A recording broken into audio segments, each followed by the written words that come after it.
Когда я попросил у папы Балтику, он перепутал и купил мне Галактику.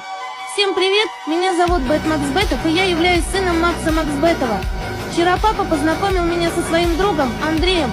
Он рассказал, что это очень популярный и богатый стример, поэтому он мне сразу понравился. Я удивляюсь, как дядя Андрей и мой папа нашли общий язык, ведь они такие разные. Дядя Андрей любит радовать людей. На днях он в очередной раз подарил людям много денег, пока в это время мой папа пробил присад какой-то бабки в очереди за последний кусок хлеба. И я уважаю дядю Андрея.